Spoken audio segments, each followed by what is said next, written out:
KKR নয়, হার্দিককে দলে নিতে ঝাঁপাবে আরও 4 দল। চমক দেবে এই তালিকা।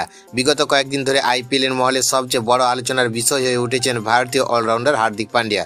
বিভিন্ন রিপোর্টে দাবি করা হচ্ছে আগামী মরশুমের আগে মুম্বাই ইন্ডিয়ান্স তাকে ট্রেড করার বিষয়ে বিবেচনা করতে পারে। এই জল্পনা সামনে আসতেই হার্দিককে নিয়ে শুরু হয়েছে একাধিক ফ্র্যাঞ্চাইজির আগ্রহ। প্রথমে শোনা গিয়েছিল কলকাতা নাইট রাইডার্স তাকে দলে নেওয়ার চেষ্টা করবে, তবে এখন খবর শুধু কেকেআর নয়, আরও 4টি দলও হার্দিককে পেতে সর্বোচ্চ চেষ্টা চালাতে প্রস্তুত। রিপোর্ট অনুযায়ী চেন্নাই সুপার কিংস হার্দিককে দলে নিয়ে ভবিষ্যতে নেতৃত্ব গড়ে তুলতে আগ্রহী, এমনকি তাকে সহ অধিনায়ক করার পরিকল্পনা নাকি রয়েছে। অন্যদিকে লখনৌ সুপার জায়ান্ট অভিজ্ঞ এই অলরাউন্ডারকে দলে ভেড়ানোর দৌড়ে রয়েছে। দিল্লি ক্যাপিটালস হার্দিককে দলে নিতে আগ্রহী এবং তাকে অধিনায়ক করার সম্ভাবনা উড়িয়ে দেওয়া যাচ্ছে না। এছাড়াও রয়্যাল চ্যালেঞ্জার্স বেঙ্গালুরুর পরিস্থিতির ওপর নজর রাখছে, সুযোগ পেলে ট্রেডের লড়াইয়ে নামতে পারে। তবে এই পুরো বিষয়টি এখনও জল্পনার পর্যায়ে রয়েছে, শেষ পর্যন্ত সম্পূর্ণভাবে নির্ভর করবে মুম্বাই ইন্ডিয়ান্সের উপর।